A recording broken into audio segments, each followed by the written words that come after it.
Hello बच्चों। तो आज हम स्टार्ट करने वाले हैं क्लास 10th के साइंस का चैप्टर नंबर 10 जिसका नाम है human I and colourful world. अब इस चैप्टर को हम पूरी तरीके से समझेंगे और इसके नोट्स को हम पूरे जो न्यू बुक के अकॉर्डिंग नोट्स हैं उसको हम समझने वाले हैं और ये वीडियो वन शॉट होने वाली है और एक एक कॉन्सेप्ट को इसमें हम बहुत अच्छे से समझने वाले हैं। चलिए स्टार्ट करते हैं।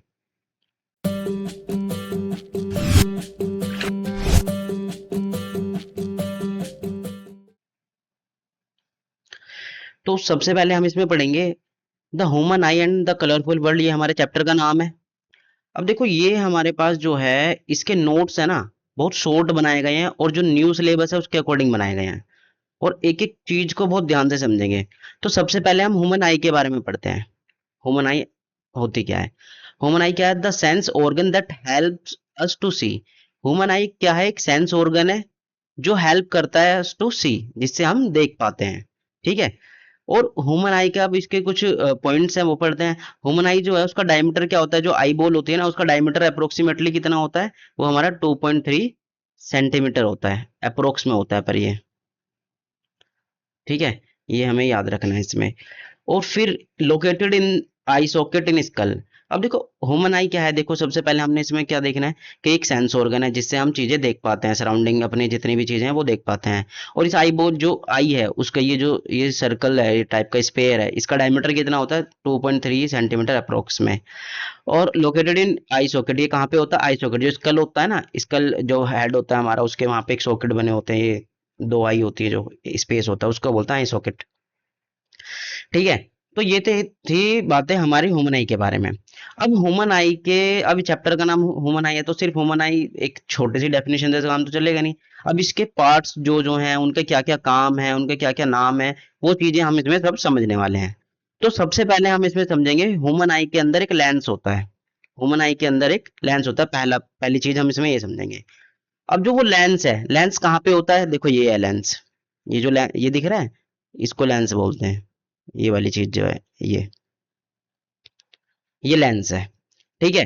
अब इसमें हमारे पास लेंस के बारे में पढ़ेंगे कि ह्यूमन आई के अंदर जो लेंस होता है वो कैसा होता है, उसकी क्या क्या प्रॉपर्टीज हैं और उनका काम क्या होता है उसका। तो लेंस जो है कंपोज्ड ऑफ फाइबर्स, कहने का मतलब ये है ये फाइबर से बना होता है। ठीक है। किससे बना होता है? फाइबर से, और जो कि जेली लाइक मटेरियल होता है। ठीक है। तो पहली चीज हमें इसमें ये याद रखनी है, provide real and inverted image on the retina. ये लेंस जो है ये इमेज प्रोवाइड कराता है रेटिना पे। रेटिना इस आई के यहाँ पे पॉइंट होता है, ये वाला पॉइंट को रेटिना बोलते हैं, जहाँ पे ह्यूमन आई के अंदर क्या होती है? इमेज बनती है। तो लेंस का काम क्या होता है? जितनी भी लाइटें पड़ेंगी इस पे, अब जैसे मान लो लाइटें ऐसे गई, ऐसे जा रही हैं लाइटें ह्यूमन आई के ऊपर, तो सारी लाइट यहाँ से ऐसे इससे होते होते होते होते यहाँ से पास होते, ऐसे नहीं, थोड़ा लो ऐसे करते हैं। तो जैसे लेंस से गई सारी लाइटें, सारी ये जो क्या होगा, ये सारी जो रे हैं, लाइट की रे हैं, वो सारी एक ही पॉइंट पे क्या कर देगा? प्रोवाइड करा देगा यहाँ पे। ठीक है। तो इसका काम क्या होता है? जितनी भी लाइटें बाहर से पड़ रही हैं उनको क्या करता है? सबको कन्वर्ज करके रेटिना पे क्या करता है? गिराता है, जिससे कि वहां पे इमेज बन सके। ठीक है भाई। तो इसमें एक तो चीज हमें ये याद रखनी थी। अब दूसरा क्या याद रखना है, इसे यहां से रफ कर देते हैं। दूसरा क्या याद रखना है, देखो अब ये रियल और इन्वर्टेड इमेज बनाता है। रियल और इन्वर्टेड कैसी होती है ये इमेज, ये हमें जब पता चलेगी। इससे पहले हमें कौन सा चैप्टर पढ़ना चाहिए? Light chapter. लाइट चैप्टर में हमें इमेज के बारे में सब कुछ बताया गया है। ठीक है। जिसने नहीं पढ़ा वो लाइट चैप्टर को पहले पढ़ो, फिर उसके बाद इसे पढ़ो। ये सीक्वेंस में ही पढ़ना चाहिए, अच्छे से समझ में आता है। ठीक है। तो अब हमने लेंस का देखा, वो फाइबर से मिलकर बना हुआ है, जेरी लाइक मटेरियल होता है जो, और रियल और इन्वर्टेड इमेज बनाता है रेटिना पे, ये हमने देखा। This is a convex lens. ये कौन सा लेंस होता है? इंपॉर्टेंट है, याद रखना। ह्यूमन आई में कौन सा लेंस होता है? कॉन्वेक्स लेंस होता है। That converge light at retina, वो सारी लाइट को इकट्ठा करके कहाँ पे लेके जाता है? रेटिना पे लेके जाता है। ठीक है। तो ये हो गया लेंस के बारे में जो हमें इसमें पढ़ना था। अब सेकंड जो हम पढ़ेंगे, सेकंड पढ़ेंगे कॉर्निया, जो ह्यूमन आई का पार्ट है। देखो ह्यूमन आई का पार्ट हमने पहले क्या पढ़ा? लेंस। अब पढ़ेंगे कॉर्निया। अब कॉर्निया होता क्या है? It is the outer most and transparent part. ये सबसे भारी परत है, ये वाली देखो, ये जो है ना, ये वाली, ये वाला पार्ट है, और ये ट्रांसपेरेंट है। ठीक है, जिसमें से आर पार दिख सकता है, ये ट्रांसपेरेंट है, आउटर मोस्ट पार्ट है और ट्रांसपेरेंट पार्ट है ये। It provides most of the refraction of light, ये क्या करता है, लाइट का रिफ्रैक्शन करने में हेल्प करता है। जितनी लाइट यहाँ पे पड़ती है ना, इसके ऊपर लाइट पड़ती है, उनका क्या करता है, रिफ्रैक्ट करता है, नॉर्मल रे से उसकी तरफ बेंड करता है, जिससे कि लेंस पे आ जाए सारी रे बाहर से। जैसे मान लो कोई यहाँ पे एक इंसान खड़ा है, अब इस पे कोई लाइट पड़ी, इससे टकराने के बाद तभी तो यहाँ पे हमारी आई पे जाएगी। देखो किसी भी चीज की इमेज बनती है तो उस पे लाइट पड़ती है, उससे टकराने के बाद हमारी ह्यूमन आई पे आंख जो होती है वहां पे आती है। वहां पे आने के बाद क्या करेगा, ये जो कॉर्निया होगा इसको रिफ्रैक्ट करेगा। रिफ्रैक्शन पढ़ा है ना, देखो मैं एक बार साइड में थोड़ा बताता हूँ। जब कोई एक लाइट एक मीडियम से, जैसे मान लो एयर से गिलास में लाइट एंटर करती है तो वो थोड़ी सी बैंड होती है। ठीक है, जानी ऐसे चाहिए थी पर वो थोड़ी कहाँ जाती है, इधर जाती है, नॉर्मल के टूवर्ड बैंड हो जाती है। ठीक है, ये होता है रिफ्रैक्शन। तो अब इसमें इसका काम यही होता है, जो कोण होता है ये क्या करता है, लाइट को रिफ्रैक्ट करता है, जिससे कि सारी लाइट कहाँ पे आ जाए, वो लेंस पे आ जाए। ठीक है, तो इसका एक तो ये काम हो गया हमारे पास। इसे यहां से रफ कर देते हैं। देन हमारे पास, अब देखो इस कॉर्निया के बारे में हमने पढ़ लिया, अब आता है हमारे पास नेक्स्ट पार्ट जो आता है, वो आता है हमारे पास प्यूपिल, थर्ड पार्ट। ठीक है, सीक्वेंस में पढ़ेंगे, पहले हमने लेंस पढ़ा, फिर कॉर्निया पढ़ा, अब पढ़ेंगे हम प्यूपिल। अब प्यूपिल होता कहाँ पे है, देखो प्यूपिल कहाँ है, ये वाला, जो ये ब्लैक वाला पार्ट है ना, ये वाला ब्लैक वाला पार्ट, ये आंख के अंदर जो ब्लैक वाला पार्ट होता है, ये बाहर ये वाला, ये जो ब्लैक वाला पार्ट होता है आंख के अंदर, इसको बोलते हैं प्यूपिल। ठीक है, ह्यूमन आई में जो ब्लैक वाला पार्ट होता है ना बीच में, उसी को क्या बोलते हैं, प्यूपिल बोलते हैं। It is the black in colour, ये कैसा होता है, कलर में ब्लैक होता है। That absorb all the light rays falling on it, जितनी भी लाइट रेज पे पड़ती है उन सबको क्या कर लेता है, ये अपने अंदर एब्जॉर्ब कर लेता है। ठीक है, देन फिर एक तो इसका ये वाला पॉइंट हमें याद रखना है। दूसरा क्या क्या क्या काम करता है, इट गेट कॉन्ट्रैक्ट। अब देखो ये इंपॉर्टेंट है, ये इंपॉर्टेंट है, ये याद रखनी है इसमें चीजें।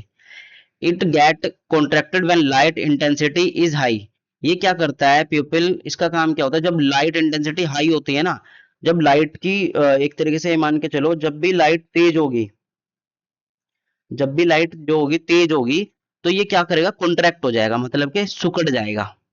ठीक है, अब तुमने देखा होगा एकदम हम सूरज की तरफ देखते हैं तो आंखें बंद होने लगती है ना, तो वो इस टाइम यही वर्क कर रहा होता है, लाइट तेज होती है तो ये आंखें सुकेड़ लेता है, तो बंद करता है। ठीक है, ये इसका फंक्शन याद रखना है। और जब लाइट कम होती है, when light intensity is low, तो ये क्या होता है, एक्सपेंड होता है, मतलब खुल जाता है।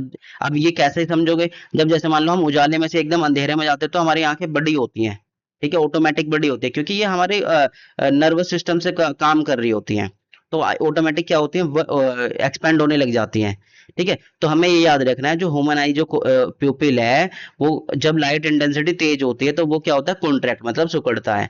और जब लाइट इंटेंसिटी कम होती है, मतलब लाइट कम होती है, तो वो क्या एक्सपेंड होता है, फैलता है, जिससे कि वो क्लियरली इमेज बना सके रेटिना पे। ठीक है, ये होते इसलिए है ताकि क्लियर इमेज बन सके रेटिना पे। तो थर्ड हमने प्यूपिल के बारे में पढ़ा। देखो ह्यूमन आई के पार्ट जितने हैं, इनके काम किससे बने हैं और कैसा है, और फंक्शन ये जरूर याद रखने हैं इनके। ठीक है भाई, तो ये हमने यहाँ पे पढ़ लिया, क्या बोलते हैं, प्यूपिल। अब हमारे पास जो बच्चा है, अब पढ़ते हैं नेक्स्ट आइरिस, फोर्थ नंबर पे। अब देखो आइरिस होता क्या है, it is a dark muscular diaphragm, ये डार्क मस्कुलर डायफ्राम है। देखो कैसा डायफ्राम है, और डायफ्राम क्यों बोल रहे हैं, देखो ये यहाँ पे होता है, ये जो छोटी सी यहाँ पे मसल दिख रही है, ये वाली यहाँ पे लेंस के आगे ऐसे, ये मसल है। ये क्या करते हैं, it control the size of प्यूपिल, जो प्यूपिल है ना इसके साइज को कंट्रोल करती हैं ये। ठीक है, अब जैसे मान लो कंट्रोल कैसे करती हैं, अब जब मान लो लाइट तेज होती है, कॉन्ट्रैक्ट होता है, तो वो किसकी हेल्प से हो जाता है, आइरिस जो मसल्स हैं इनकी वजह से ही हो पाता है। ठीक है, और ये लेंस को होल्ड करने में भी हेल्प करता है, जो लेंस है ना यहाँ पे, इसको भी होल्ड करने में हेल्प करता है, ये चीज हमें याद रखनी है। ठीक है, वैसे इसकी जो सिलेरी मसल है, ज्यादा फंक्शन लेंस के साथ इसका है, पर यहाँ पे ये देखो आगे से सपोर्ट है ना लेंस के पास, और ये क्या जो प्यूपिल है उसको क्या कर रहा है, उसके साइज को कंट्रोल भी कर रहा है, कि कब हमें कॉन्ट्रैक्ट करना है, कब रिलैक्स करना है, तो ये इस वाली मसल की हेल्प से ही हो पाता है। ठीक है, तो वो हमने अभी देखा था, पीपल जब इंटेंसिटी लाइट की इंटेंसिटी हाई होती है तो कॉन्ट्रैक्ट होता है, लो होती है तो एक्सपेंड होता है। तो ये होता किसकी हेल्प से, ये आइरिस जो मसल है इनकी हेल्प से ही होता है। ठीक है, तो ये हो गया हमारे पास आइरिस, फोर्थ पार्ट हमारे ह्यूमन आई का। ठीक है, तो अब हम चलते हैं नेक्स्ट पे। नेक्स्ट हमारे जितने हैं, अब नेक्स्ट इसमें सबसे पहले इसमें ये देख लेते हैं ये ऑप्टिक नर्व होती क्या है। चलो फिफ्थ में हम ऑप्टिक नर्व पढ़ लेते हैं इसके बारे में यहाँ पे। तो अब ऑप्टिक वर्क, अब मुझे एक बात बताओ, लेंस है, लेंस ने क्या करा, सारी लाइट को यहाँ पे एब्जॉर्ब करा, यहाँ पे सारी जो रेटिना है यहाँ पे सारी लाइट रे को पहुंचाया। उससे पहले क्या हुआ, कॉर्निया था, कॉर्निया ट्रांसपेरेंट पार्ट था, ये रिफ्रैक्शन करा, इसने जो लाइट लाइट रेस में पड़ी इसने रिफ्रैक्शन करा। फिर उस लाइट को एब्जॉर्ब करा किसने, प्यूपिल ने एब्जॉर्ब करा, जो ब्लैक कलर का पार्ट है। फिर लाइट एब्जॉर्ब करने के बाद वो कहां तक पहुंची, लेंस पे पहुंची। लेंस ने क्या करा, सारी लाइट को कन्वर्ज करके कहां पे लेके गया, वो रेटिना पे लेके गया, कन्वर्ज करके कहां ले गया, रेटिना पे लेके गया। और वहां पे क्या बनी, उस जो ऑब्जेक्ट बाहर था जिसकी लाइट इस पे लेंस पे पड़ी है, उसकी इमेज यहाँ पे बनाई। अब जब रेटिना पे इमेज बनी, तो इमेज बनने के बाद ये इमेज को रीड करा किसने, ब्रेन ने। और वो करा कैसे, अब जो इमेज बनी है इसकी इंफॉर्मेशन, ये वाला मैसेज ऑप्टिक नर्व के थ्रू कहाँ पे पहुंचा, हमारे पास ब्रेन के पास। ठीक है, तो ये वाली जो इमेज बनी है, ये वाला मैसेज आई से होते हुए कि ये आई से, जब आई पे जो इमेज बनी है, ये ऑप्टिक नर्व के थ्रू ये कहाँ पे पहुंचा, ब्रेन के पास। ब्रेन ने रीड करा और बताया कि ये वाली इमेज है। अब जैसे हम कैसे पहचान पाते हैं कि वहां पे रोहन खड़ा है, वहां सोहन खड़ा है, या फिर यहाँ पे कुछ स्पीकर वगैरह रखे हैं, ये चीज हम कैसे पहचान पाते हैं, ये पहचान पाते हैं हम जब किसी भी चीज की इमेज बनती है, तो वो इमेज की जो इन्फॉर्मेशन है वो ब्रेन तक पहुंचती है, और ब्रेन उस चीज को रीड करता है, फिर हमें समझाता है कि ये वाली चीजें हैं। ठीक है, तो ये होता है फंक्शन इसका। तो अब इसमें हमें क्या याद रखने वाली बात है, इसमें याद रखना है, तो जो आई को कनेक्ट कौन सी नर्व करती है ब्रेन से, ऑप्टिक नर्व करती है। ये ऑप्शन नर्व लिखा है, ऑप्टिक नर्व है ये, ऑप्टिक नर्व होती है, गलत लिखा हुआ है ये, ठीक है, ऑप्टिक नर्व होती है ये। ठीक, जहां से इन्फॉर्मेशन आई की इन्फॉर्मेशन आई जो रीड करता है, सेंस करती है उस चीजों को, इन्फॉर्मेशन ब्रेन के पास पहुंचते है, ब्रेन से समझ में आता है क्या चीजें हैं ये।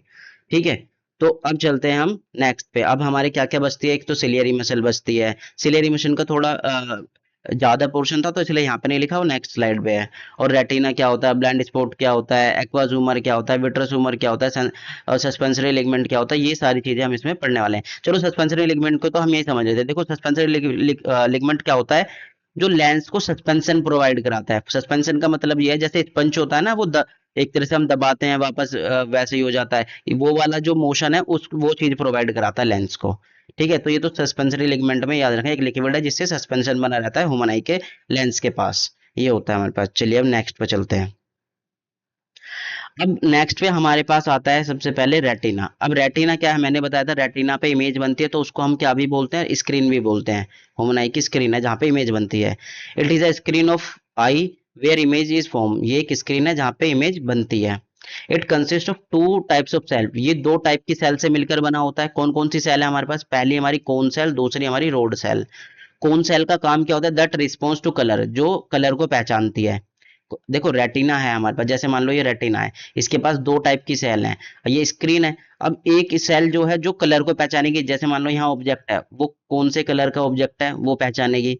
दूसरा वो क्या पहचानेगी, response to light intensity, intensity. वो दूसरा जो दूसरी सेल है रोड सेल, वो क्या करती है, लाइट इंटेंसिटी को रिस्पॉन्स करती है, कि लाइट तेज है या ज्यादा है, या क्लियर कितनी इमेज है कितनी नहीं, वो चीज को रीड करती है। ठीक है, तो ये हो गया हमारे पास रेटिना का काम। फिर नेक्स्ट पे हमारे पास आता है येलो स्पॉट। अब देखो येलो स्पॉट क्या होता है, a point on retina where most clear image, ये रेटिना पे ही एक पॉइंट होता है जहां पे सबसे क्लियर इमेज बनती है। येलो स्पॉट के बारे में हमें इतना ध्यान रखना है बस। नेक्स्ट आता है हमारे पास ब्लाइंड स्पॉट। ब्लाइंड स्पॉट क्या होता है, वेयर नो इमेज फॉर्म, जहां पे कोई भी इमेज नहीं बनती हो। ठीक है, उस वाले पॉइंट को कौन से बोलते हैं, ब्लाइंड स्पॉट बोलते हैं।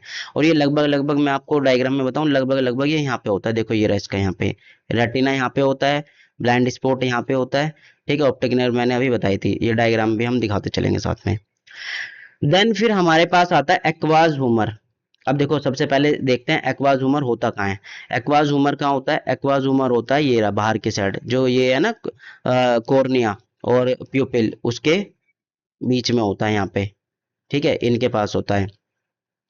अब ये इसका काम क्या है, ये एक फ्लूइड है, पहले समझते हैं ये है क्या, एक फ्लूइड है present between cornea and lens, lens और कॉर्निया के बीच में प्रेजेंट होता है, एक लिक्विड है। ठीक है, ये चीज हमें याद रखनी है। इसका काम क्या होता है, it protect part interior part of eye from sudden change in atmospheric pressure, that fluid come out from eye to keep. देखो दो पॉइंट याद रखने, एक पॉइंट ये है हमारे पास, एक पॉइंट ये है।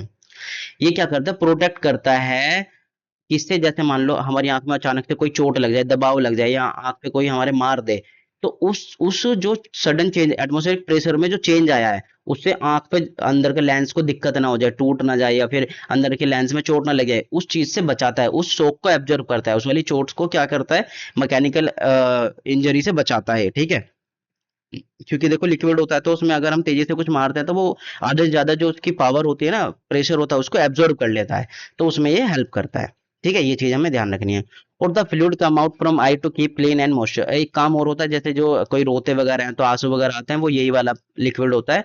और इसका एक और काम है, ये आंख के जो बाहर वाला पार्ट है उसमें मॉइस्चर, नमी बना के रखता है। तो ये हो गया हमारा एक्वाज ह्यूमर, ठीक है। ये हमें चीज याद रखनी है। अब नेक्स्ट आता है हमारे पास विट्रेस ह्यूमर। अब विट्रस ह्यूमर होता कहाँ है, देखो, देखो ये जो विट्रस ह्यूमर है, ये यहाँ पे लेंस के पीछे और ऑप्टिक स्क्रीन जो, या ऑप्टिक नर्व समझ लो, ये वाला पार्ट है, ये अंदर वाला पार्ट जो है ना, यहाँ वाला पार्ट, यहाँ पे ये हमारे पास क्या होता है, विट्रस ह्यूमर होता है। इसका काम क्या है वो चीज समझते हैं। इसका काम क्या होता है, ये भी एक फ्लूइड है, पहले ये देखो, ये भी एक फ्लूइड है, कहाँ होता है, लेंस और रेटिना के बीच में होता है, ठीक है, लेंस और रेटिना के बीच में हमने देखा।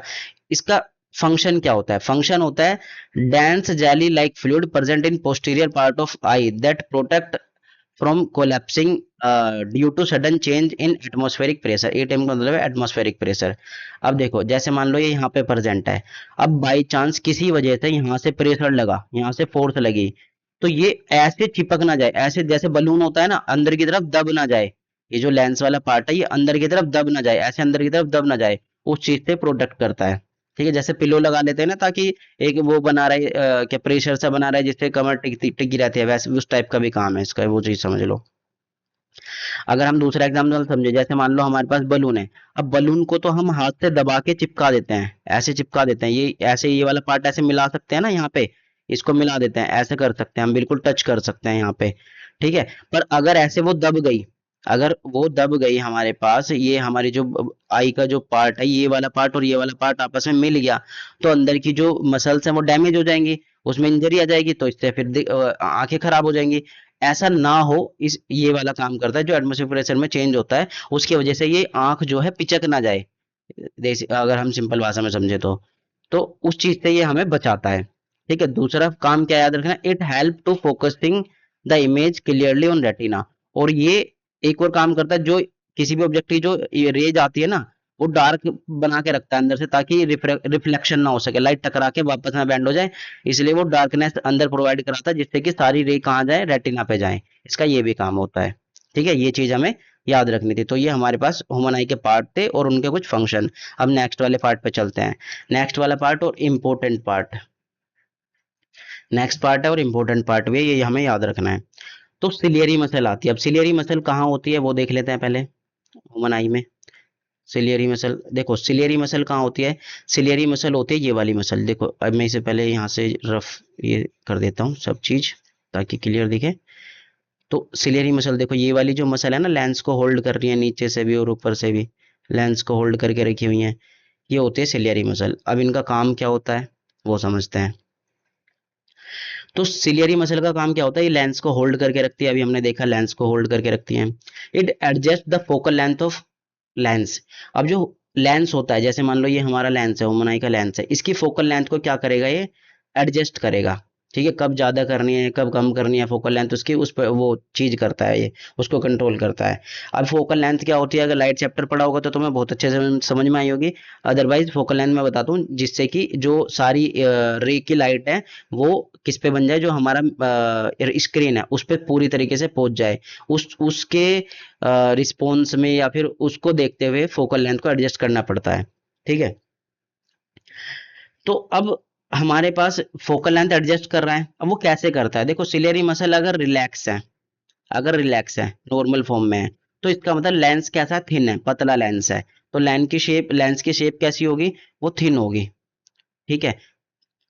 और फोकल लेंथ इंक्रीज होगी। अगर सिलियरी मसल रिलैक्स है तो लेंस की शेप कैसी होगी, थिन होगी, और फोकल लेंथ इंक्रीज होगी, ये हमें याद रखना है। सिलियरी मसल अगर कॉन्ट्रैक्ट है, मतलब कि सिकुड़ी हुई है, तो लेंस कैसा होगा, थिक, वो थोड़ा सा कैसे हो जाएगा, थिक हो जाएगा ऐसे, ये थिन था, ये थिक हो जाएगा, और फोकल लेंथ क्या हो जाएगी उसकी, डिक्रीज हो जाएगी। तो ये सिलियरी मसल का काम था। ठीक है, याद रखना सिलियरी मसल अगर रिलैक्स्ड होंगी तो लेंस थिन होगा, और अगर और क्या होगा, फोकल लेंथ इंक्रीज होगी। सिलियरी मसल अगर कॉन्ट्रैक्ट होंगी तो लेंस थिक होगा और फोकल लेंथ डिक्रीज होगी। ये चीज हमें इसमें याद रखनी थी। अब नोट करते हैं हम, नोट यहाँ पे इधर पढ़ेंगे, पहले हम पढ़ते हैं इसके बाद एकोमोडेशन, नेक्स्ट पार्ट इसका। अब एकोमोडेशन क्या होता है, एकोमोडेशन क्या है, the ability of the eye lens that adjust its focal length. अब देखो, जो आई का लेंस है, जो कॉन्वेक्स लेंस है, वो अपनी फोकल लेंथ को एडजस्ट कर पा रहा है, उस वाली लेंस की एबिलिटी को हम बोलते क्या है, एकोमोडेशन। याद रखना है, लेंस जो अपनी फोकल लेंथ को एडजस्ट कर पा रहा है, उस वाली जो लेंस की एबिलिटी है, जो वो लेंस की एबिलिटी है, उस वाली एबिलिटी को एक नाम दिया गया है जिसको बोलते हैं एकोमोडेशन। ये हमें याद रखना था। अब नोट लिखा हुआ है यहाँ पे, देखते हैं। Human eye has two protecting layer. Human eye के पास ना दो प्रोटेक्टिंग लेयर होते हैं। पहली होती है स्क्लेरॉइड, ठीक है, outer most covering consist white fibres. White वाला पार्ट है ना, देखो ह्यूमन आई मान लो ये है हमारी ह्यूमन आई, यहाँ पे ब्लैक वाला पार्ट हो गया, ये ब्लैक वाला पार्ट है। अब इसके बाहर जो होता है हमारे पास, इसके बाहर होता है हमारे पास व्हाइट वाला पार्ट, इसके चारों तरफ ये ये हो गया हमारे पास व्हाइट वाला पार्ट, ब्लैक और व्हाइट। ठीक है, तो ब्लैक वाला तो हमने समझ लिया। अब जो व्हाइट वाला पार्ट है, ये वही है, स्क्लेरोइड बोलते हैं। स्क्लेरोइड ये फाइबर से बना होता है, व्हाइट फाइबर से, इसलिए वो व्हाइट दिखता है हमें। प्रोटेक्ट ऑल पार्ट्स ऑफ आई, ये सारे पार्ट जो होते हैं आई के, उनको प्रोटेक्ट करता है। ये हमें याद रखना है। दो प्रोटेक्ट नहीं, ये लेयर है, एक प्रोटेक्टिंग लेयर है ह्यूमन आई की, पहले स्क्लेरोइड जिसका नाम है, और वो व्हाइट फाइबर जो व्हाइट वाला पार्ट होता है। ठीक है, सभी आई के पार्ट को क्या करता है, प्रोटेक्ट करता है। दूसरा है हमारे पास choroid, it is grey membrane attached from inside. ये देखो मैं बताता हूँ कहाँ है ग्रे मेम्ब्रेन है, ये ग्रे मेम्ब्रेन है, ये रही, ये वाली मेम्ब्रेन। ठीक है, अब ये grey membrane attached from inside, it keep dark inside for no internal, ये गलत लिख दिया, इंटरनल है, इंटरनल रिफ्लेक्शन टेक प्लेस। बहुत सारे मिसटाइप हो रखा है इसमें, तो मैंने करेक्ट कर दिया यहाँ पे। ये क्या करता है, जैसे मान लो ह्यूमन आई है, ह्यूमन आई के ये यहाँ पे ये बल्जी वाला पार्ट है, यहाँ लेंस है, ये अंदर वाले पार्ट को क्या करता है, ये सिलियरी मसल हो गई, अंदर वाले पार्ट को डार्क बना के रखता है, जिससे कि जो लाइट आए वो टकरा के बैंड ना हो जाए, रिफ्लेक्शन ना हो जाए। रिफ्लेक्शन समझते हो ना, लाइट टकरा के बैंड हो जाती है ऐसे, वो रिफ्लेक्शन ना हो जाए, उससे बचाता है, ताकि रिफ्लेक्शन हो जाएगी तो इमेज बनेगी नहीं फिर। ठीक है, मल्टीपल इमेज बनेंगे, वो रीड नहीं कर पाएगा ब्रेन, और अच्छे से नहीं दिख पाएगी। ठीक है, इस चीज को ये एडजस्ट करता है। ये हो गए हमारे पास ह्यूमन आई के पार्ट। अब नेक्स्ट टॉपिक पे चलते हैं। इसके नेक्स्ट टॉपिक पढ़ने से पहले हमें ये सारी चीजें एक बार रिवाइज कर लेते हैं जो हमने पढ़ी हैं। ठीक है, यहाँ से देखते हैं। देखो ह्यूमन आई हमने पढ़ा, इसमें ये सेंस ऑर्गन है जो हेल्प करता है देखने में। ठीक है, और इसका अप्रोक्सीमेटली डायमीटर कितना होता है वो देखा, कहाँ पे लोकेटेड है वो देखा हमने, लेंस के बारे में पढ़ा, फिर सिलियरी मसल के बारे में पढ़ा, पीपल के बारे में पढ़ा, cornea, iris, aqueous humour, vitreous humour, और सस्पेंसरी लिगमेंट, और रेटिना क्या होता है, ब्लाइंड स्पॉट क्या होता है, ऑप्टिक नर्व क्या होता है, और इन सब के हमने फंक्शंस को अच्छे से पढ़ा। ठीक है, तो ये था हमारा क्विक रिवीजन। और अब चलते हैं हम नेक्स्ट टॉपिक पे। नेक्स्ट टॉपिक हमारे पास आता आई डिफेक्ट्स। अब देखो आई के पार्ट्स पढ़ लिए हमने, आई के पार्ट्स के फंक्शन पढ़ लिए हमने, इमेज कैसे बनती है वो पढ़ लिए हमने। अब आई डिफेक्ट्स मतलब कि ऐसा होता है ना कि कुछ लोगों को दूर का दिखता है, पास का क्लियर नहीं दिखता, कुछ लोगों को पास का क्लियर दिखता है, दूर को क्लियर नहीं दिखता। तो उन वाली बीमारियों को ही क्या बोला गया, आई डिफेक्ट्स बोला गया है। और उन बीमारियों के क्या नाम है, होती क्यों है, और उनको ठीक कैसे करा जा सकता है, वो सब चीज हम पढ़ने वाले हैं आई डिफेक्ट्स में। ठीक है, तो शुरू करते हैं। सबसे पहले हम पढ़ेंगे, सबसे पहले हमारा है मायोपिया। मायोपिया एक बीमारी है जिसमें नियर साइटेडनेस होता है। ठीक है, मायोपिया को नियर साइटेडनेस भी बोलते हैं। ये होती कब है, इसमें इसमें होता क्या है ये समझते हैं पहले। इसमें क्या होता है, नियर विजन इज नॉर्मल, मतलब कि जो पास वाला विजन है वो तो नॉर्मल रहता है, पास वाला तो सही दिखता है, पर फार विजन मतलब दूर वाली विजन जो है वो डिफेक्टेड होता है। अब हिंदी भाषा में समझे, जो इसमें पास वाली जो विजन है, मतलब कि पास की चीजें तो हमें क्लियर दिखती हैं और दूर की चीजें क्लियर नहीं दिखती। अगर किसी इंसान को पास की चीजें क्लियर दिख रही हैं और दूर की चीजें क्लियर नहीं दिख रही, तो वो किससे पीड़ित है? वो मायोपिया बीमारी से पीड़ित है, जिसको हम नियर साइटेडनेस भी बोलते हैं। ठीक है, अब ये होता क्यों है और होता कैसे है? इसमें क्या होता है, image formed in front of retina rather than retina. इसमें क्या होता है, इस वाली सिचुएशन में क्या होता है, यहाँ पे देखो, ये नॉर्मल विजन है, यहाँ पे ह्यूमन आई का, इस इसमें समझते हैं ह्यूमन आई में, जैसे लाइट पड़ी किसी ऑब्जेक्ट की, तो क्या होगा अगर इसकी ये क्या करे, उस पे पड़ जाए हमारे पास रेटिना पे, सारी लाइट इस वाले पार्ट पे पड़ जाए रेटिना पे, तो क्या होगा, इमेज अच्छे से, ये नॉर्मल विजन होगा तो हमें तो क्लियर दिख रहा है। पर इस मायोपिया जिसके होती है उसमें क्या होता है, जो लाइट रे है ना, वो रेटिना तक पहुंच ही नहीं पाती, यहाँ तक वो उससे पहले ही यहाँ पे इमर्ज हो जाती हैं, यहाँ पे आ जाती हैं। ठीक है, तो अब देखो इस वाले डायग्राम समझते हैं। देखो ये है हमारे पास कैंडल, कैंडल का अगर नॉर्मल विजन देखे तो रेटिना पे, रेटिना तक इसकी लाइट रे जो हो रही है लेंस से होती हुई पहुंच जा रही है। ठीक है, तो इसमें नॉर्मली हमें क्लियर दिखाई देगा। पर जब मायोपिया होगा, मायोपिया होगा तो उसमें क्या होगा कि उस वाली कैंडल की इमेज जो है वो रेटिना तक नहीं पहुंच पाएगी, वो उससे आगे ही खत्म हो जाएगी, वहां पे क्या हो जाएगी, कन्वर्ज हो जाएंगी।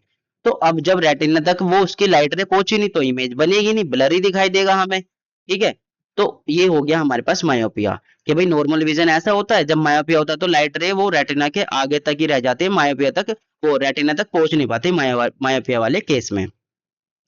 अब इसको ठीक कैसे करा जा सकता है, करेक्शन क्या है इसकी, करेक्टिव लेंस है इसका कॉनकेव लेंस। कौन सा लेंस है? Concave lens.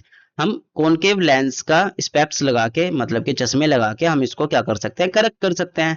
ठीक है, तो कैसे होगा, देखो हम क्या करेंगे, इस अब कॉनकेव लेंस लगाएंगे। कॉनकेव लेंस से क्या होगा, जितनी भी लाइट रे होंगी ना, वो ह्यूमन आई वाला जो लेंस है उससे होती हुई कहाँ तक पहुंच पहुंच जाएंगी, वो रेटिना तक पहुंच जाती हैं। बस इसका यही काम होता है कि लाइट को क्या करता है, इस तरीके से कन्वर्ट करता है जिससे कि वो सारी रेटिना तक पहुंच जाए। ठीक है, पर हमें याद रखना है जिसके मायोपिया बीमारी होती है उसके कौन सा लेंस लगता है, कॉनकेव लेंस लगता है, जिससे कि सारी लाइट रे जो होती है वो कहाँ तक पहुंच जाए, रेटिना तक पहुंच जाती हैं। ठीक है, तो ये हमने हमने देख लिया मायोपिया होता क्या है, और इसमें इसकी इस बीमारी से होता क्या है, नॉर्मल विजन हमारा नॉर्मल होता है पर दूर की चीजें हमें नहीं दिखती। और दिखती क्यों नहीं है, क्योंकि इसमें इस वाले केस में क्या होता है, जो लाइट रे होती है ना, वो रेटिना तक पहुंच नहीं पाती, इसके सामने तक ही खत्म हो जाती हैं। और इसे ठीक कैसे करते हैं, कॉनकेव लेंस लगा के, या तो चश्मे में लगाएंगे हम, या फिर आई लेंस आते हैं उनमें भी लगा सकते हैं, आई लेंस का भी यूज करते हैं जो।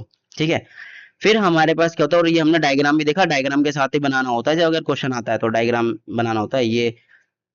ठीक है, corrective vision with concave lens. अब देखो करेक्टिव विजन हमने देख लिया, ये हमारा करेक्टिव विजन था विद कॉनकेव लेंस। ये हमारा डिफेक्टेड विजन था, ये हमारा डिफेक्टेड विजन था मायोपिया वाले केस में, इसको करेक्ट करा हमने कॉनकेव लेंस से। इसका डायग्राम हमने यहाँ पे बना दिया है।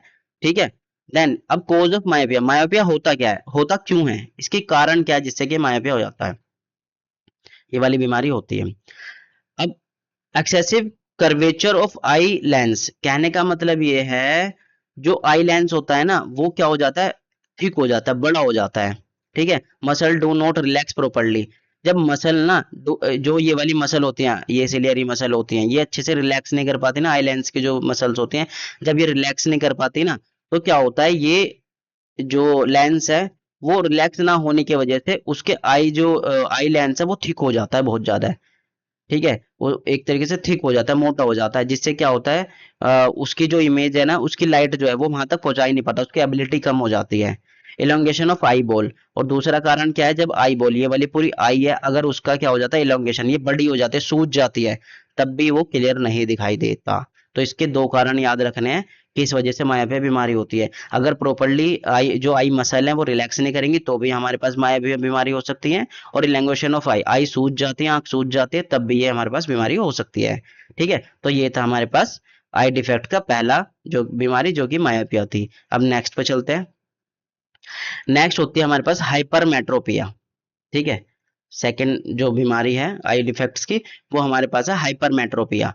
हाइपरमेट्रोपिया को हम फार साइटेडनेस भी बोलते हैं, ये हमें याद रखना है।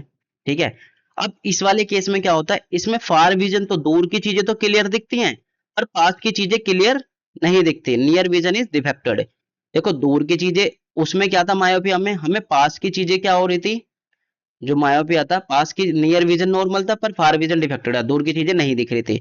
ये उसका उल्टा है, इसमें क्या होता है, जो दूर की चीजें वो क्लियर दिखती हैं पर पास की चीजें क्लियर नहीं दिखती। ये उनके होता है, जैसे मान लो कोई सिलाई वगैरह करता है या फिर ज्यादा सुई वगैरह का काम करता है, उनके हो जाता है ये वाली चीजें। ठीक है। इसमें क्या होता है, ये होता कैसे है, इसमें कैसी सिचुएशन बनती है। Image is formed behind the retina. अब देखो जैसे मान लो यहाँ पे कोई ऑब्जेक्ट है, यहाँ पे कोई ऑब्जेक्ट है, इसकी इमेज जाते हुए आई लेंस में जब जाएगी तो वो क्या होगा, रेटिना से पीछे जाते हैं, इसकी फोकल लेंथ बढ़ जाती है। ठीक है, होनी चाहिए थी यहाँ पे, देखो मैं कलर चेंज करता हूँ पेन का।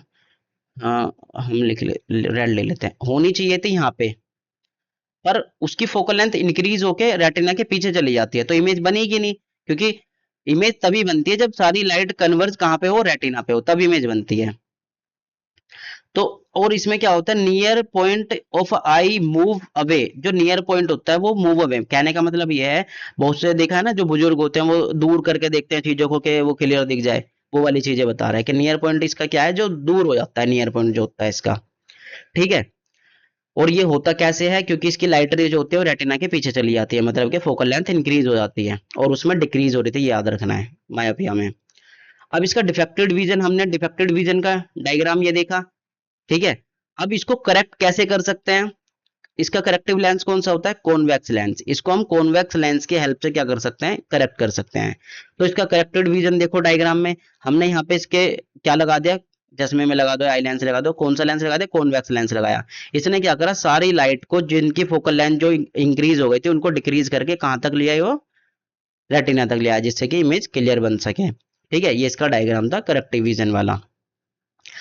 अब इसके कारण क्या है, किस वजह से होता है hypermetropia, focal length of eye ball becomes too long, इसके क्या होती है, फोकल लेंथ आई लेंस की क्या होती है, बहुत ज्यादा हो जाती है, बढ़ जाती है, जिस वजह से वो लाइट जो है आई रेटिना के पीछे चली जाती है। ठीक है। और दूसरा कारण क्या है, ciliary muscle do not contract properly, जब सिलियरी मसल अच्छे से, ये जो सिलियरी मसल होते हैं जब अच्छे से कॉन्ट्रैक्ट ना कर सके, कॉन्ट्रैक्ट मतलब सुकड़ ना सके। ठीक है।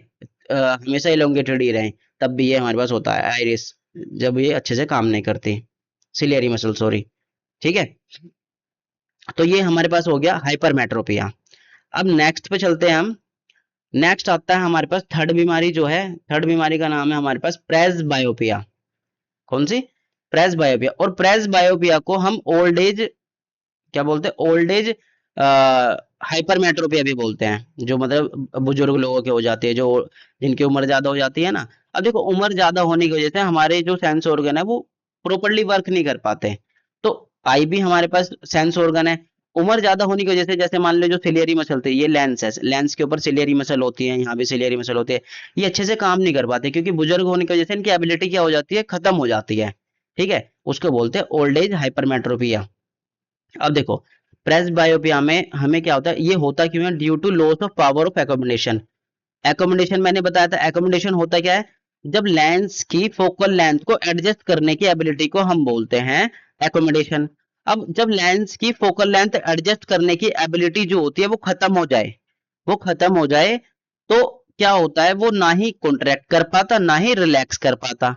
तो इसमें तो दोनों हुए, देखो कॉन्ट्रैक्ट ना कर पा रहा ना रिलैक्स कर पा रहा, तो इसमें तो दोनों केस हो सकते हैं, मायोपिया भी हो सकता है और हाइपरमेट्रोपिया भी हो सकता है, क्योंकि ना ही कॉन्ट्रैक्ट कर पा रहा है ना ही रिलैक्स कर पा रहा है। तो ये होता क्यों है, क्योंकि सिलियरी मसल जो होती है ना वो वीक हो जाती हैं एज के अकॉर्डिंग, एज जब बढ़ती है तो वो अच्छे से फोकल लेंथ को एडजस्ट नहीं कर पाता, जो आई लेंस होता है, इस वजह से ये वाली बीमारी होती है। तो उनमें क्या होता है, ना ही हमारे पास पास का क्लियर दिखता ना ही दूर का क्लियर दिखता, क्योंकि फोकल लेंथ को ना ही वो शॉर्ट कर पा रहा ना ही लॉन्ग कर पा रहा, तो इसमें ना ही पास का दिखेगा ना ही दूर का दिखेगा, इसमें दोनों ही विजन डिफेक्टेड होते हैं। इसको करेक्ट करा जाता है बाईफोकल लेंस से। बाईफोकल लेंस में क्या होता है, इसमें कॉन्वेक्स भी इन्वॉल्व होता है और कॉनकेव भी इन्वॉल्व होता है, दोनों लेंस होते हैं इसमें। देखा नहीं, बहुत से जो बुजुर्ग होते हैं उनका एक चश्मा इस टाइप का होता है कि यहाँ पे ऐसे बना होता है और यहाँ पे अलग होता है, यहाँ पे गोल सा बना होता है। तो बुजुर्ग लोगों के चश्मे देखोगे तो समझ में आएगा कि वो बाईफोकल लेंस होता है, क्योंकि उनकी सिलेरी मसल वीक हो जाती है और फोकल लेंथ को एडजस्ट नहीं कर पाता, उनका आई लेंस होता है। ठीक है, उन्हें ना ही दूर का दिखता ना ही पास का दिखता, दोनों ही ब्लर विजन होते हैं। तो ये हमारे पास हो गए सारे। पहले देखो, अब हमने ह्यूमन आई पढ़ा, ह्यूमन आई के पार्ट्स पढ़े, फंक्शन पढ़े और आई डिफेक्ट्स पढ़े कि कौन कौन सी बीमारी होती है अगर लेंस अच्छे से वर्क नहीं करेगा, ये चीजें पढ़ी हमने। अब उसके बाद पढ़ेंगे हम रिफ्रैक्शन। ठीक है, चलिए अब रिफ्रैक्शन थ्रू प्रिज्म हम पढ़ते हैं इसमें हम। तो रिफ्रैक्शन, देखो रिफ्रैक्शन हमने पढ़ा था, ठीक है, लाइट चैप्टर में हमने। एक बार और बता देते हैं रिफ्रैक्शन होता क्या है। देखो जैसे मान लो हमारे पास यहाँ पे एयर है और यहाँ वाटर है। अब जब कोई भी लाइट एक मीडियम से दूसरे मीडियम में एंटर करती है, यहाँ पे मैं नॉर्मल बना लेता हूँ, ये एक मीडियम से दूसरे मीडियम में एंटर करती है, तो लाइट क्या होती है, वो बेंड होती है, ठीक है, टूवर्ड नॉर्मल। अगर देखो ये हमारा रेयर मीडियम है, ये हमारा डेंसर मीडियम है, मतलब कि इसकी डेंसिटी कम है, इसकी डेंसिटी हाई है। तो ऐसे वाले केस में क्या होगा, लाइट जो होगी बैंड होगी, ठीक है। ऐसा होता क्यों है, क्योंकि ऐसे जब एक मीडियम से दूसरे मीडियम में लाइट एंटर करती है तो उसकी लाइट की स्पीड क्या होती है, चेंज होती है, और इस वाले प्रोसेस को हम बोलते हैं रिफ्रैक्शन। अब जो ये वाला रिफ्रैक्शन है वो प्रिज्म के थ्रू होता कैसे है और व्हाइट लाइट का होता कैसे है, वो चीज समझेंगे।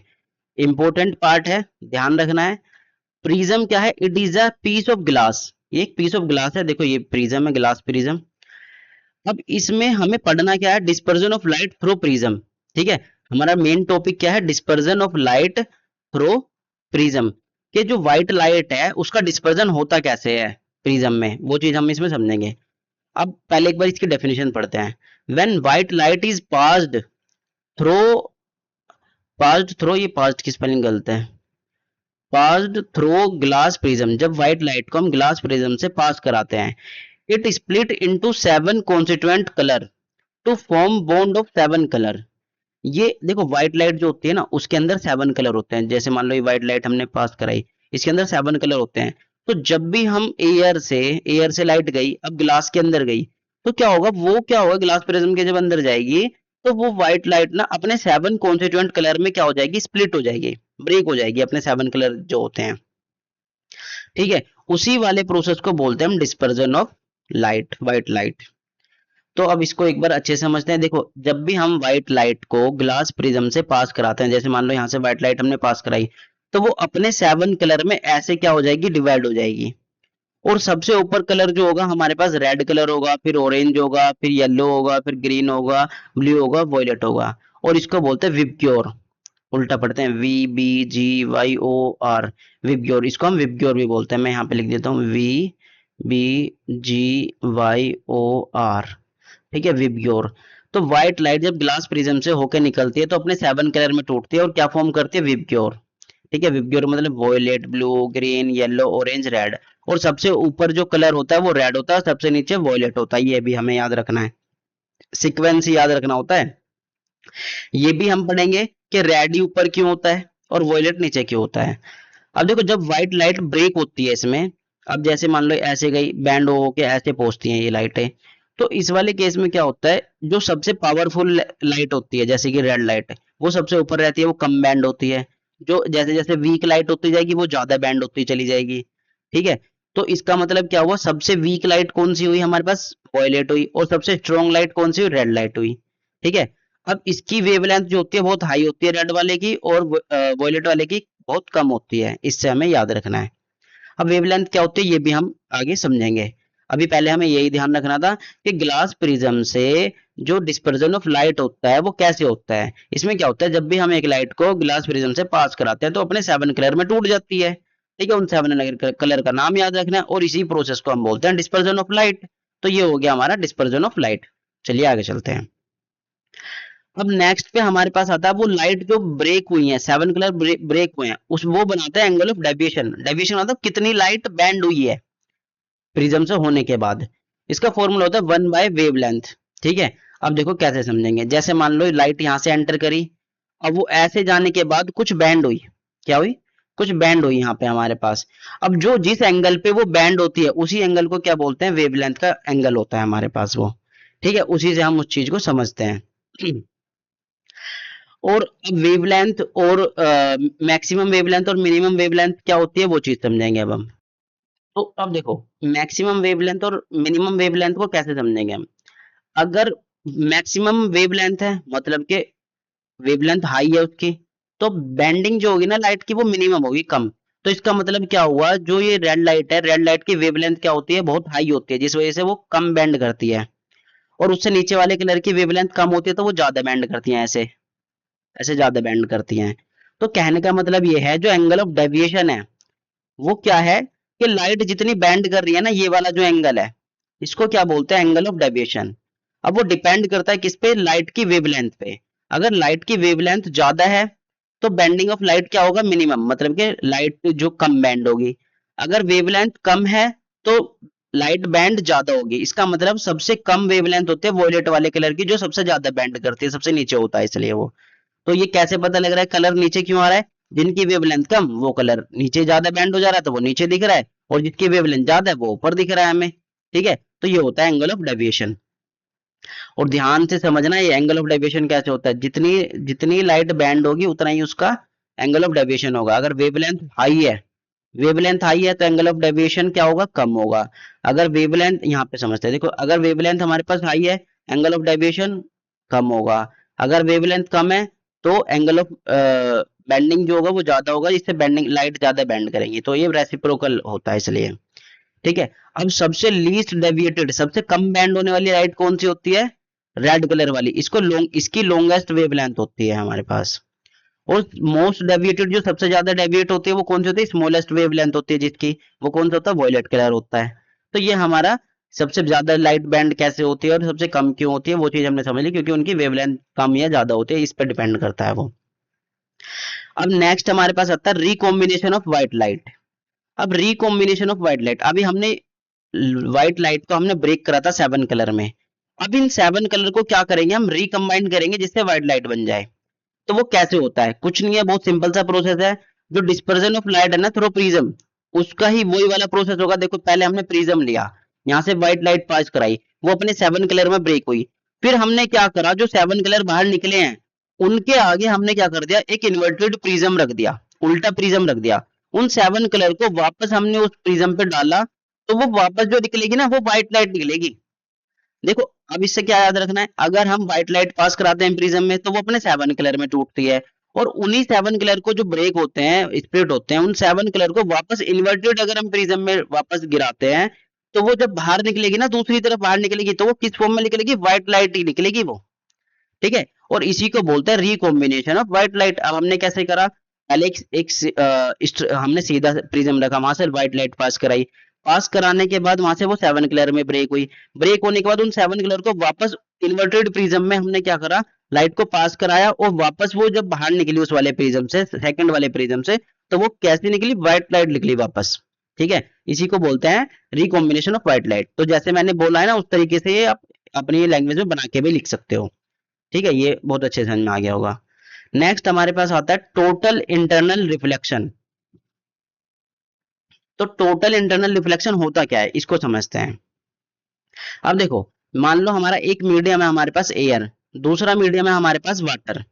ठीक है, अब जब लाइट हमारे पास क्या बोलते हैं, एंटर कर रही है वाटर से एंटर कर रही है ऐसे, तो वो वाटर से जब एयर में एंटर करेगी तो ऐसे कुछ एंगल बनाएगी, ऐसे बाहर बैंड होके जाएगी नॉर्मल से दूर। अब देखो, अगर ये लाइट ऐसे आती अंदर की तरफ तो नॉर्मल के पास बैंड होती, अब ये वाटर से एयर में गई है तो नॉर्मल से दूर बैंड हुई है, क्योंकि एयर की डेंसिटी क्या है, कम है, और वाटर की डेंसिटी हाई है। तो हाई डेंसिटी वाले से जब लो डेंसिटी वाले उसमें जाती है तो नॉर्मल से ज्यादा इधर की तरफ जाती है, और जब कम डेंसिटी वाले से हाई डेंसिटी वाले में जाती है तो नॉर्मल की तरफ बैंड होती है। ये हमने लाइट चैप्टर में पढ़ा है, ये मैं दोबारा बता रहा हूँ ताकि जिसने नहीं पढ़ा, जिससे अच्छे समझ में नहीं आया, दोबारा से समझ में आ जाए। ठीक है, तो अब उसके बाद क्या होता है, ये हमारे पास एक सिचुएशन होती है, ऐसी हमारी लाइट बैंड होती है। पर क्या होगा, एक क्रिटिकल सिचुएशन आएगी फिर इसमें। क्रिटिकल सिचुएशन क्या आएगी, लाइट जब वाटर से बाहर की तरफ जाएगी तो वो क्या होगा, वाटर के सरफेस पे ही बैंड हो जाएगी, जो वाटर का सरफेस है ना, उस तक बैंड हो जाएगी, पूरा 90 डिग्री एंगल बैंड हो जाएगी।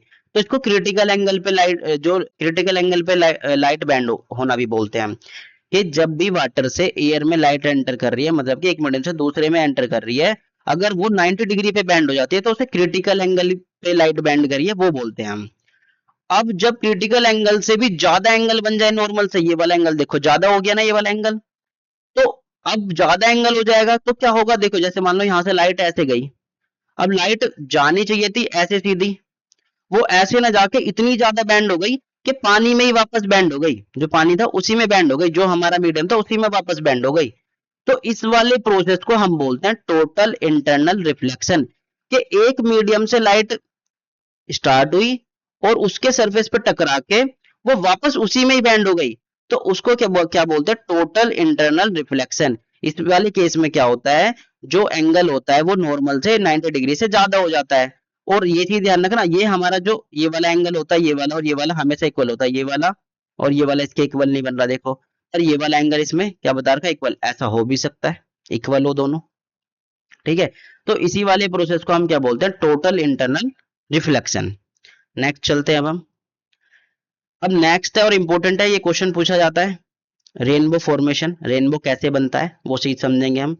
मैंने ज्यादा इसमें थ्योरी नहीं लिखी है, बस ओरली में तुम्हें समझाऊंगा जिससे बहुत अच्छे समझ में आ जाएगा, फिर अपने लैंग्वेज में बना के लिख पाओगे तुम।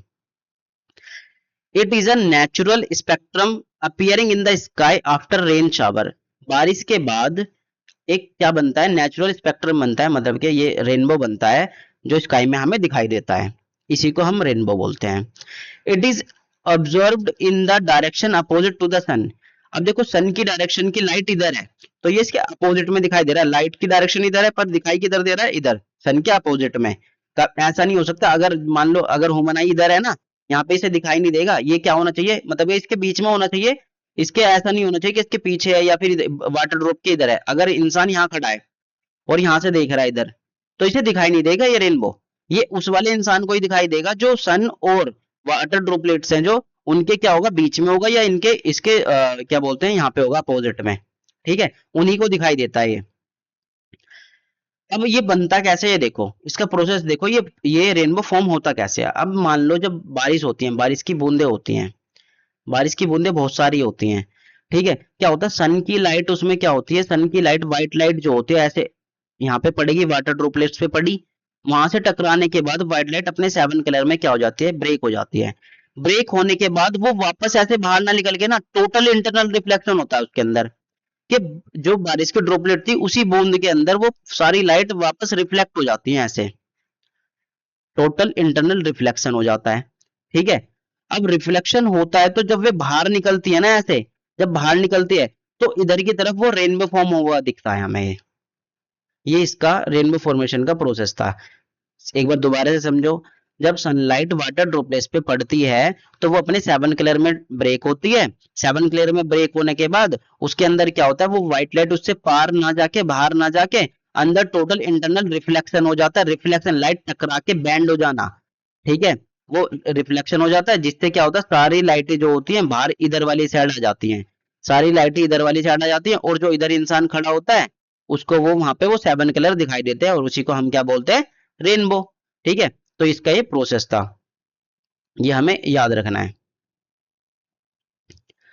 अब हम क्या बोलते हैं, देखो टोटल इंटरनल रिफ्लेक्शन हमने पढ़ लिया था, अब उसी का यूज ये यहाँ पे क्यों बताया गया, टोटल इंटरनल रिफ्लेक्शन होता क्या है, ठीक है, ये हमें इसलिए बताया गया जिससे कि हमें पता चल सके कि भाई जब रेनबो बनता है वो कैसे बनता है। हमने देखा रेनबो क्या है, एक नेचुरल स्पेक्ट्रम है, स्पेक्ट्रम क्या बोलते हैं, सेवन कलर का जो कॉम्बिनेशन होता है इसको स्पेक्ट्रम बोलते हैं, जो स्काई में हमें दिखाई देता है पर रेन शावर के बाद, जब बारिश होती है उसके बाद। और ये ऑब्जर्व कहाँ किया जाता है, वाटर ड्रॉपलेट्स के अपोजिट डायरेक्शन में और सन के अपोजिट डायरेक्शन में, इधर की साइड दिखाई देता है, जैसे मान लो सन इधर है और वाटर ड्रॉपलेट्स इधर है तो वो दिखाई इधर वाली साइड देगा, ठीक है। अब इसमें प्रोसेस क्या है एक बार और समझ लेते हैं। इसमें क्या होता है, व्हाइट लाइट जो होते हैं वाटर ड्रॉपलेट्स में पड़ती है, वहां से वो सेवन कलर में ब्रेक होती है, फिर उसके अंदर टोटल इंटरनल रिफ्लेक्शन होता है, उस रिफ्लेक्शन से लाइट वापस बैंड होके कहाँ आ जाती है, इधर वाली साइड आती है, सन के डायरेक्शन में आती है, और वहां पे सेवन कलर वो दिखाई देते हैं, और इनको क्या बोलते हैं हम, रेनबो बोलते हैं। तो ये इसका डायग्राम के साथ हमें बताना होता है, तो बताओगे, सिंपल लैंग्वेज में लिख दोगे, जिधर सन से क्या होता है, व्हाइट लाइट एंटर करते हैं वाटर ड्रॉपलेट्स में क्या होता है, क्या बोलते हैं, लाइट क्या होते हैं, स्प्लिट होती है अपने सेवन कॉन्स्टिट्यूएंट कलर में, और वो सेवन कलर जो होते हैं उसके अंदर क्या होता है, वाटर ड्रॉपलेट्स के अंदर उनमें टोटल इंटरनल रिफ्लेक्शन होता है, रिफ्लेक्शन होके वो जो रिफ्लेक्शन जो वाली लाइटें होती है वो वापस बैंड होके इधर वाली साइड पहुंच जाती है, सन की साइड ही पहुंच जाती है, और वहां पे हमें वो रेनबो दिखता है, सेवन कलर बाहर हमें दिखाई देते हैं, ठीक है। तो ये था हमारे पास रेनबो फॉर्मेशन। चलिए अब नेक्स्ट पे चलते हैं। अब नेक्स्ट जो है हमारा इम्पोर्टेंट भी है और इसके क्वेश्चन भी बहुत सारे पूछे जाते हैं, तो ये हमें याद रखना है। तो इसमें क्या होता है हमारे पास, ये हमारा टॉपिक है एटमॉस्फेरिक रिफ्रैक्शन। क्या है, एटमॉस्फेरिक रिफ्रैक्शन। अब इसको हमें समझने के लिए क्या करना पड़ेगा, रिफ्रैक्शन हमने समझा हुआ है, उसको थोड़ा रिवाइज करना पड़ेगा। अब रिवाइज करने के लिए क्या है, रिफ्रैक्शन हमने बताया था, लाइट क्या होती है, बैंड होती है एक मीडियम से दूसरी मीडियम पे जाने के लिए, ठीक है, उसको हम रिफ्रैक्शन बोलते हैं। तो ये क्या है, the refraction by different layers of atmosphere is called atmospheric refraction. अब जैसे मान लो ये अर्थ है, अर्थ के ऊपर इसका एक कोई एटमॉस्फेयर है, जो डिफरेंट लेयर है एटमॉस्फेयर की, गैसेस बनी हुई हैं। अब सन की लाइट जो है इस पे एंटर कर रही है, तो देखो यहाँ पे मीडियम चेंज होगा ना, इससे इधर आते हुए मीडियम चेंज होगा। तो ऐसा होने से क्या होता है, रिफ्रैक्शन होता है इस वाली सन की लाइट का। लाइट बैंड होती है क्योंकि इधर मीडियम कुछ और है, फिर यहाँ गैसों का मीडियम हुआ, पार्टिकल्स हुए उसके अंदर, तो फिर अर्थ पे आया, ओजोन लेयर को पार करा, तो वहां पे फिर वो रिफ्रैक्शन हुआ। तो ये होता है हमारे पास रिफ्रैक्शन, जो एटमॉस्फेयर की वजह से होता है, एटमॉस्फेयर की डिफरेंट लेयर की वजह से, उसी को बोलते हैं हम एटमॉस्फेरिक रिफ्रैक्शन। ठीक है भाई, एटमॉस्फेयर में जो गैसों की लेयर है उसकी वजह से लाइट जो रिफ्रैक्ट करती है उसको बोलते हैं हम एटमॉस्फेरिक रिफ्रैक्शन। अब इसके अगर हम एग्जाम्पल देखें कि एटमॉस्फेरिक रिफ्रैक्शन के एग्जाम्पल हम कैसे कैसे समझ सकते हैं, कहाँ कहाँ पे देखा जाता है ये। तो पहला पॉइंट हम जो समझे इसका, जो हमें देखा था, apparent flickering of object placed behind a hot air. अब जैसे मान लो हमने एयर लगाई हुई है, यहाँ पे ये एयर है, एयर के पीछे यहाँ से कोई इंसान बैठा है और एयर के पीछे कुछ रखा है, तो क्या होगा, इस एयर की वजह से क्या होगा, जो लाइट जा रही होगी ना, ऐसे लाइट जा रही होगी, वो लाइट ना, वो बैंड होती हुई दिखाई देगी, उसके पार्टिकल जो लाइट है थोड़े टिमटिमाते हुए दिखेगी लाइट वहां पे। ठीक है, तुमने देखा होगा जब आग जलती है उसके पीछे का ऑब्जेक्ट जो होता है थोड़े से बैंड होते हुए दिखाई देते हैं हमें, है ना। तो वो चीज है ये। ठीक है, तो वो जो हॉट एयर के पीछे हमें जो लाइट पास होती है, तो वो थोड़ी सी बैंड होती हुई दिखाई देगी हमें, या फिर एक तरह से जिगजैग फॉर्म में हिलती हुई दिखाई देगी, ऐसा होता है। अब इसका एक और दूसरा एग्जांपल जो है वो है हमारे पास एटमॉस्फेरिक रिफ्रैक्शन के जैसे जो होता है, stars near the horizon appear slightly higher than actual position. अब जैसे मान लो, इसका डायग्राम दिखाते हैं पहले, चलो रुको, इसका डायग्राम दिखाते हैं जिससे तुम्हें अच्छे से समझ में आ जाए। चलिए डायग्राम में समझते हैं अब हम। Star near the horizon appear slightly higher than actual position, क्या कैसे होता है वो। अब देखो जैसे मान लो हम ये अर्थ सरफेस पे, इस वाले डायग्राम में देखो, इसी ये वाला जो डायग्राम है ना, एक सेकंड एक सेकंड, हाँ, इस वाले डायग्राम में देखो, इस वाले डायग्राम में देखो, स्टार एक्चुअल पोजीशन उसकी यहाँ है, पर वो हमें दिखाई कहाँ पे देता है, यहाँ पे देता है, इतना गैप होता है उसका। ठीक है, क्यों, ऐसा क्यों है, क्योंकि एटमॉस्फेयर से वो क्या होता है, रिफ्रैक्ट होती है, स्टार की लाइट क्या होती है, रिफ्रैक्ट होती है। अगर स्टार यहाँ है तो वो उससे थोड़ा ऊपर दिखाई देता है, हायर दिखाई देता है। क्योंकि जब मान लो अर्थ सरफेस पे, यहाँ पे देखो क्या होता है, जब अर्थ सरफेस पे जैसे मान लो ये लाइट आ रही है, अर्थ सरफेस पे लाइट आ रही है, तो वो जो लाइट है ना, वो लाइट आ रही होती है एक्चुअल में यहाँ से है, पर वो हमें दिखाई यहाँ पे देते हैं, क्योंकि ये सरफेस का जो पोजीशन होता है ना, अब यहाँ पे पड़ी है हमारे यहाँ पे, पर हमारे देखो आई की एंगल कहाँ बन रहा है, इधर की तरफ बन रहा है। तो ये वाले जो हमारे पास डायग्राम है वो हमें कहाँ दिखाई देगा, ऊपर दिखाई देगा। ये स्टार वाले केस में भी ऐसे ही होता है और सन वाले केस में भी ऐसे ही होता है, कि सन होता यहाँ पे है, जब उसकी लाइट ऐसे होरिजन पे जाती है, जाने के बाद ह्यूमन आई पे पड़ती है, तो वो ऐसे ऊपर की तरफ देख रहा होता है, क्योंकि देखो है तो वो इसके यहाँ हॉरिजॉन्टल में, यहाँ पे, पर वो दिखाई कहाँ देता है हमें, यहाँ। ठीक है, और इसी की वजह से एक प्रोसेस होता है जिसको बोलते हैं हम एडवांस सनराइज और डिलेड सनसेट। ठीक है, अब वो होता क्या, उसमें 2 मिनट का गैप होता है, वो कैसे होता है मैं वो भी बताऊंगा आपको। अब देखो इसमें क्या है, अब हमने ये समझा कि कोई भी चीजें जो होती है ना, जो जैसे सन है या स्टार की लाइट आ रही होती है हमारे पास, वो अपनी एक्चुअल पोजीशन पे नहीं दिखाई देते, जो सन और स्टार होते हैं वो उससे थोड़ा सा ऊपर की तरफ दिखाई देते हैं। क्यों, क्योंकि जब एटमोस्फेयर में उसके पास उनकी लाइट एंटर करती है तो वो रिफ्रैक्ट होती है, रिफ्रैक्ट होने के बाद उसका जो एंगल जो बन रहा होता है, जो एक्चुअल लाइन लाइन रे होती है, वो उससे हमें ऊपर दिखाई देती है, इस वजह से उनकी इमेज हमें कहाँ दिखाई देती है, थोड़ा ऊपर दिखाई देती है। अब इसी प्रोसेस की वजह से क्या होता है, एडवांस सनराइज और डिलेड सनसेट होता है। क्यों होता है वो देखो, जैसे मान लो ये हमारे पास अर्थ है, अर्थ का ऑब्जर्वेयर है, ये एटमॉस्फेयर है। अब यहाँ से क्या होगा, जैसे मान लो सन जो है सनराइज हो रहा है, रियल पोजीशन उसकी ये है, जब सनराइज होगा, सन की जो लाइट होती है ना, सबसे मैक्सिमम कौन सी होती है, रेड वाली होती है, रेड। तो वो हमें जब सुबह के टाइम हम सुबह सुबह देखते हैं, सन थोड़ा थोड़ा रेड दिखाई देता है हमें।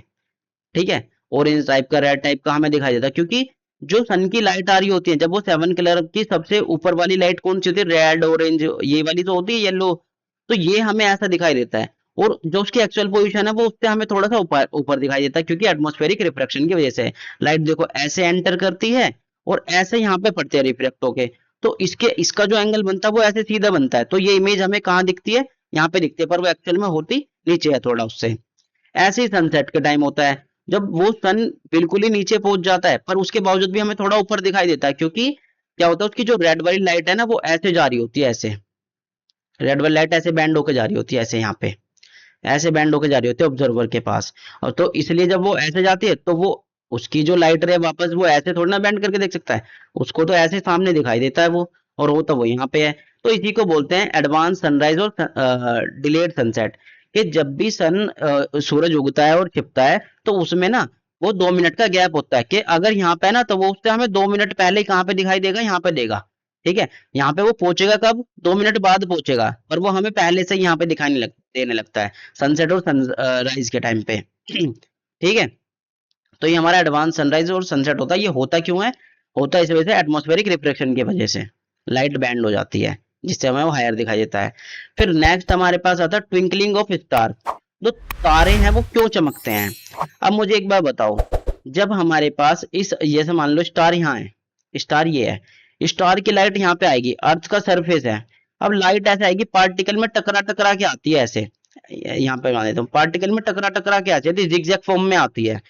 तो वो हमें कैसे दिखाई देती है कि वो लाइट ना वो टिमटिमा रही है, हालांकि वो टिमटिमा नहीं रही होती, स्टार टिमटिमाते नहीं है, वो बस हमें दिखाई देते हैं, क्योंकि उनकी लाइट जो है, जो लाइट आ रही होती है, जैसे मान लो ये स्टार है, ये स्टार है, इस स्टार की लाइट आ रही होती है वो ऐसे आ रही होती है जिगजैग फॉर्म में, क्योंकि यहाँ पे पार्टिकल होते हैं, एटमॉस्फेरिक के पार्टिकल होते हैं, जिनसे लाइट वो टकरा टकरा के हमारे तक पहुंचती है, जिससे हम वो टिमटिमाते हुए दिखाई देते हैं। तो ये भी होता किस वजह से, एटमॉस्फेरिक रिफ्लेक्शन की वजह से, क्योंकि वहां पे पार्टिकल्स होते हैं। ठीक है, तो ये हमारा एटमॉस्फेरिक रिफ्लेक्शन हो गया। अब इन सारे डायग्राम को हम क्या करते हैं, हटा देते हैं नेक्स्ट टॉपिक पढ़ने के लिए। अब हमारे पास जो नेक्स्ट टॉपिक आता है, पहले इसको इरेज कर लेते हैं यहाँ से, ये हमारा इरेज हो गया। नेक्स्ट टॉपिक और लास्ट टॉपिक जो बचता है हमारे पास इसमें, वो आता है हमारे पास reason of sky appear blue. जो स्काई है वो ब्लू हमें क्यों दिखाई देता है, आसमान नीला क्यों होता है। अब जो आसमान है वो नीला इसलिए हमें दिखाई देता है, रीजन क्या है उसका, the upper layer of atmosphere contain very fine particle, उसके पास बहुत फाइन पार्टिकल, बहुत छोटे छोटे पार्टिकल्स होते हैं, और वाटर वेपर के, एंड गैसेस, उसमें गैस के और वाटर वेपर के बहुत छोटे छोटे पार्टिकल्स होते हैं, जो एटमोस्फेयर की अपर लेयर होती है। These particle are more effective in scattering of light shorter wavelength mainly blue, so sky appear blue. अब देखो ये आंसर भी लिखा हुआ है, क्वेश्चन पूछा जाता है why what is the reason behind the sky appear blue, या why is sky appear blue. तो इसका रीजन ये होता है, अब जैसे मान लो हमारे पास ये हमारा अर्थ है, अर्थ के ऊपर एटमोस्फेयर है, ये हमारा एटमोस्फेयर है। अब क्या होता है, सन की व्हाइट लाइट आ रही है, सन की व्हाइट लाइट आ रही है, वो जब एटमोस्फेयर में एंटर करेगी तो रिफ्लेक्ट होगा, वो अपने 7 कलर में ब्रेक होगी, किसमें होगी, 7 कलर में ब्रेक होगी। अब 7 कलर में ब्रेक होते होते क्या होगा, वो उसमें से जो मैक्सिमम वेवलेंथ वाली लाइट है, जैसे रेड हो गई, ठीक है, ये तो हमारी डायरेक्ट इसके सरफेस को पार करती हुई अर्थ पे पहुंच जाएगी। पर जैसे जो जिनकी वेवलेंथ कम है, जैसे ब्लू, इंडिगो, ठीक है, ये वाली लाइट क्या होती है, इन वाले पार्टिकल की वजह से ऐसे चारों तरफ फैल जाती है, ऐसे ऐसे चारों तरफ फैल जाती है, और इन फैलने की वजह से क्या होता है, वो हमें स्काई में रेड, वो ब्लू और वॉयलेट कलर हमें दिखाई देता है।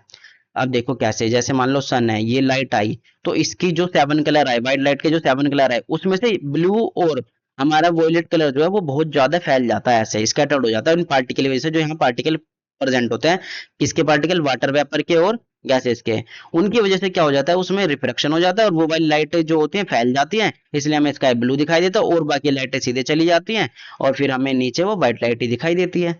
ये होता है कारण स्काई का ब्लू दिखने का। ठीक है, ये इसकी डेफिनेशन लिखी हुई है, इजीली तुम समझ सकते हो इसमें। ये हमारा चैप्टर यहाँ पे समाप्त होता है, ये इसके इंपॉर्टेंट क्वेश्चन है, इन्हें पढ़ना, इनके आंसर करना, नोट्स में से ही हो जाएंगे।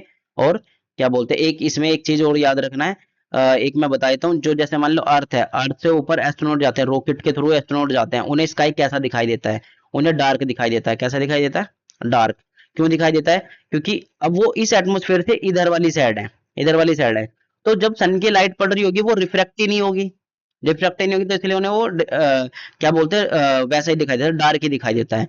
क्योंकि वो जब ब्लू या फिर दिखाई देता है नीचे से, तो वो इसलिए दिखाई देता है क्योंकि उनकी वहां पे स्कैटर्ड होने, लाइट वहां पे वो स्प्लिट होकर स्कैटर्ड हो जाती है, तो वो नीचे से तो वो हमें ब्लू दिखाई देता है, पर ऊपर से देखेंगे तो वो कैसे दिखाई देगा, डार्क ही दिखाई देगा वहां पे, क्योंकि व्हाइट लाइट स्कैटर्ड नहीं होती, अपने सेवन कलर में टूटती नहीं है, क्योंकि वहां पे कोई एटमॉस्फेयर नहीं होता। ये हमें याद रखना है। ये वाला क्वेश्चन का आंसर था क्वेश्चन नंबर 4 का, ये जो मैंने अभी आपको समझाया। ये इंपॉर्टेंट क्वेश्चंस हैं जो रिपीट हो चुके हैं पेपर में, इन्हें तुम पढ़ लेना और कर सकते हो तुम इन्हें आंसर इस नोट्स की हेल्प से ही। इस नोट्स, अगर ये नोट्स चाहिए पीडीएफ के तो आप कमेंट करना, तो मिल जाएंगे आपको। ठीक है, तो यहाँ पे हमारा चैप्टर ये खत्म होता है। अब मिलेंगे नेक्स्ट चैप्टर में।